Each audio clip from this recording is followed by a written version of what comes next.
ಬಾಲಿವುಡ್ನ ಖ್ಯಾತ ನಟಿ ಕಲ್ಪನಾ ಅಯ್ಯರ್ ಅವರು ಇತ್ತೀಚೆಗೆ ರಂಭಾ ಹೋಯ್ ಸಾಂಗ್ನ ಆನ್ ಸ್ಟೇಜಲ್ಲಿ ಮಾಡಿದ್ರು. ಇದು ಸಖತ್ ವೈರಲ್ ಆಗಿತ್ತು. ತಮ್ಮ 69ನೇ ವಯಸ್ಸಿನಲ್ಲಿ ಇಷ್ಟು ಎನರ್ಜಿಯಾಗಿ ಡ್ಯಾನ್ಸ್ ಮಾಡೋದ್ರಲ್ಲ, ಯಾರು ಇವರು, ಯಾವ ಸಿನಿಮಾದಲ್ಲಿ ನಟನೆ ಮಾಡಿದ್ದಾರೆ ಅಂತೆಲ್ಲ ಚರ್ಚೆ ಆಗ್ತದೆ. ಮೊದಲು ರಂಭಾ ಹೋಯ್ ತಗೊಳ್ಳೋಣ. ರಂಭಾ ಹೋಯ್ ಈಗ ಇತ್ತೀಚೆಗೆ ಟ್ರೆಂಡ್ ಕ್ರಿಯೇಟ್ ಮಾಡಿದ್ದು ಆಫ್ಟರ್ ಕಲ್ಪನಾ ಅವರು ಡ್ಯಾನ್ಸ್ ಮಾಡಿದ ಮೇಲೆ ಮೂಲ ಡ್ಯಾನ್ಸ್ ಏನಿದೆ, ಮೂಲ ಸಾಂಗ್ ಏನಿದೆ, ಅದರಲ್ಲಿ ವ್ಯೂವರ್ಸ್ ಏನಿದೆ ಜಾಸ್ತಿ ಆಗ್ತಾ ಹೋಗ್ತಿದ್ದಾರೆ.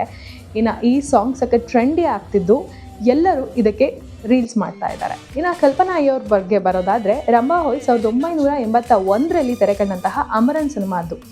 ಇವರು 80 ಮತ್ತು 90ರ ದಶಕದ ಟಾಪ್ ಹೀರೋಯಿನ್, ಹಾಗೆ ಡ್ಯಾನ್ಸರ್. ಅದು ಅಲ್ಲದೆ 1978ರ ಮಿಸ್ ಇಂಡಿಯಾ ಕಾಂಪಿಟೇಷನಲ್ಲಿ ಫಸ್ಟ್ ರನ್ನರ್ ಅಪ್ ಆದವರು. ಅಷ್ಟು ಪ್ರಖ್ಯಾತಿಯನ್ನು ಹೊಂದಿದ್ರು. ಇವರ ಒಂದು ನಟನೆ ಆಗಿರ್ಬೋದು, ಮಾಡಲಿಂಗ್ ಕ್ಷೇತ್ರದಲ್ಲಾಗಿರ್ಬೋದು, ಇವರ ಪೂರ್ತಿಯಾಗಿ ಡ್ಯಾನ್ಸ್ ಕ್ಷೇತ್ರದಲ್ಲಿ ತಮ್ಮನ್ನು ತಾವು ಮುಡಿಪಾಗಿಟ್ಕೊಂಡಿದ್ರು.